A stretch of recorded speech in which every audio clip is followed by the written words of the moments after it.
تو جو پہلا حصہ ہے اس میں دیکھ لیجئے.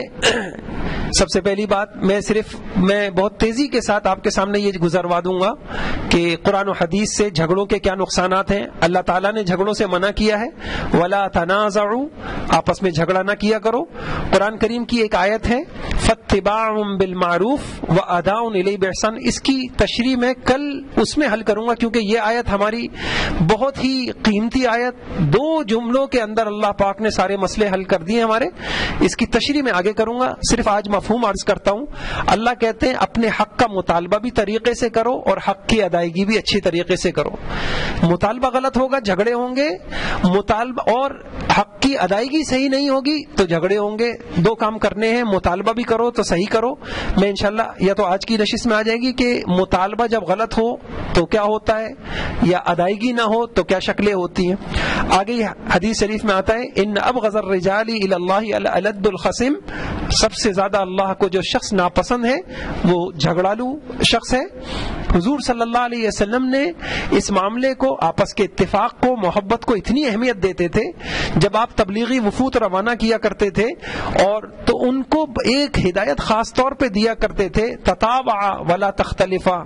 حضرت معاذ رضی اللہ تعالیٰ عنہ, ابو موسیٰ اشعری رضی اللہ تعالیٰ عنہ کو دین سکھانے کے لیے بھیجا جا رہا ہے, جو خاص ہدایت دی جا رہی ہے کہ دیکھو آپس میں اتفاق سے رہنا, آپس میں اختلاف نہ کرنا, جھگڑے نہ کرنا, لڑنا نہیں. ایسی ایک حدیث میں اللہ کے نبی نے فرمایا لا تمہاری اخاک, دیکھو اپنے بھائی سے جھگڑا نہ کیا کرو, اور یہ بھی ہر قسم کے جھگڑے کو سے منع کر دیا گیا. آگے یہ جو ہے ایک حدیث میں آتا ہے یہ جو لڑائی اور جھگڑے ہیں یہ فتنہ اور فساد ہے, تو اپنا حق چھوڑ کر ایثار کر کے انسان بہت کچھ لے سکتا ہے. اور دنیا میں بھی تو ہم یہ کرتے ہیں کہ انسان جو ہے بس اوقات بڑے نقصان سے بچنے کے لیے جو ہے چھوٹا نقصان برداشت کر لیتا ہے, بڑے فائدے کے لیے تھوڑا سا نقصان کر لیتا ہے. حدیث میں آتا ہے جو لوگوں کے تم پر حق ہیں وہ تم ادا کرتے رہو, اپنا حق اللہ سے مانگتے رہو. ایک حدیث میں ہے رسول اللہ صلی اللہ علیہ وسلم نے فرمایا اللہ تعالیٰ کی رحمت ہو اس بندے پر جو فروخت کرنے اور خریدنے اور اپنا حق کا تقاضا کرنے اور وصول کرنے میں نرمی اختیار کرے. یہاں بس میں ایک چھوٹی سی بات عرض کروں گا. دیکھیے یہاں رحمت کا لفظ استعمال ہوا. ایک بہت بڑے اللہ والے ہیں, بار بار اس بات کو دہراتے ہیں کہ دیکھو ہماری زندگی کی خوشیاں وہ مال سے وابستہ نہیں ہیں, اللہ کی قسم وہ اللہ کی رحمتوں سے وابستہ ہیں. جس خوش نصیب کی زندگیوں پہ اللہ کی رحمتیں ہو جائیں, میرے بھائیوں مال کی قلت اس کو نقصان نہیں پہنچا سکتی, اس کی زندگیاں خوشیوں سے بھر. ہم محتاج ہیں اللہ کی رحمتوں کے. تو دیکھیے کیا دعا حضور کی دعائیں ہیں. آج تو کوئی بڑا بزرگ آ جائے اور وہ ہمارے لیے ہاتھ اٹھا کے دعا کر دیں, ہم اس کو بہت خوش ہو جاتے ہیں.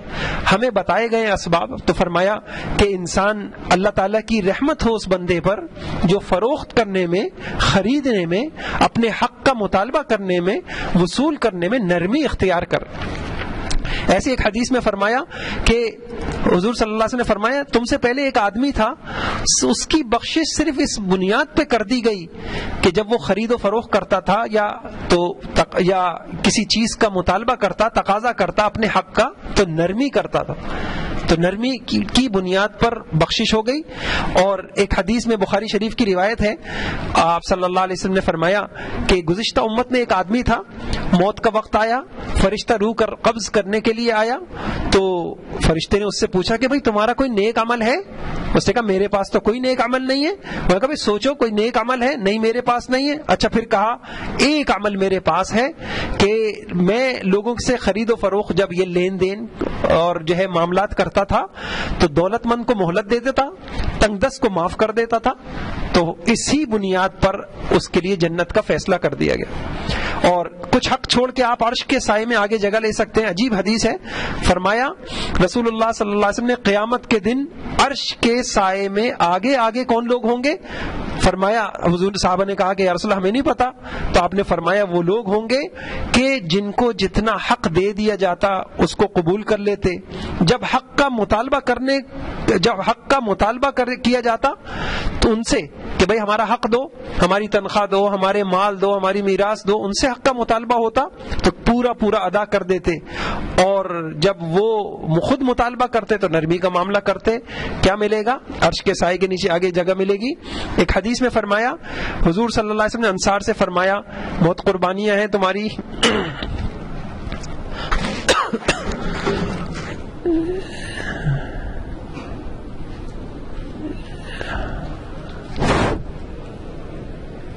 دیکھ لیں گے، چلیں یہ حصہ تو میں عرض کرتا ہوں آپ کے سامنے۔ حضور صلی اللہ علیہ وسلم نے فرمایا، انصار سے فرمایا کہ بڑی قربانیاں ہیں، دیکھو ایک وقت ایسا آئے گا کہ تم وہی انصار جس نے دین کے خاطر اتنی قربانیاں دیں تم کو پیچھے کیا جائے گا۔ پھر فرمایا کہ پوچھا گیا کہ جی ہم کیا کریں ایسے موقع پر؟ فرمایا صبر اختیار کر لینا، ایثار اختیار کر لینا، اور حوض کوثر پہ آ کے مجھ سے مل لینا۔ ایک آخری حدیث ہے، رسول اللہ صلی اللہ علیہ وسلم نے فرمایا کہ جو شخص جھوٹ بولنا چھوڑ دے اور ناحق اور وہ جو ہے تو اس کے لیے اللہ پاک جنت کے کنارے پہ محل دیں گے اس کے، اور جو شخص جھگڑے کو چھوڑ دے، بحث اور تکرار کو چھوڑ دے باوجود یہ کہ وہ حق پر ہو، تو اس کے لیے جنت کے وسط میں اللہ تعالیٰ اس کو محل عطا کریں گے۔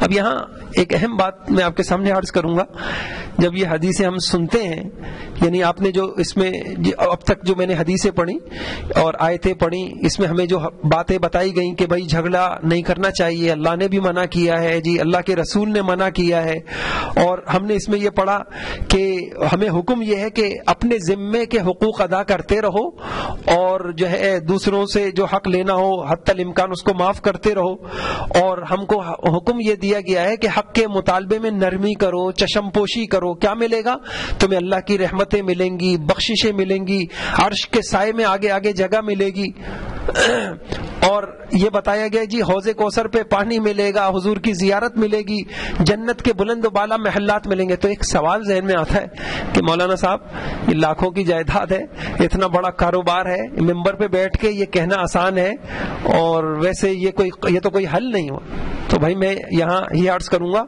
وہ تو بڑے لوگ تھے جو جا چکے اور بڑی اچھی زندگی گزار کے، تو میں یہ عرض کروں گا کہ ٹھیک ہے ہم بڑی قربانیاں نہیں دے سکتے، تو چھوٹے چھوٹے جھگڑوں کے لیے چھوٹی چھوٹی چیزوں پہ تو نہ جھگڑیں۔ ہمارے جھگڑے بڑے نہیں ہیں آج، ہمارے جھگڑے تو 1,00,000 روپے کے اوپر بھی آج خونی رشتوں کے اندر آپ دیکھیں ایک دوسرے کی شکل دیکھنے کے لیے تیار نہیں ہے، 1,00,000 کے اوپر جس کو اللہ نے اتنا دے رکھا ہے، آپ یقین نہیں چند ہزاروں پر اور چند ٹکوں کے اوپر جو ہے وہ ہمارے جھگڑے ابھی بہت بڑے نہیں ہیں۔ تو میں یہ کہہ رہا ہوں بڑا ایثار نہ کر سکیں، زندگی میں چھوٹے چھوٹے ایثار کر لیں۔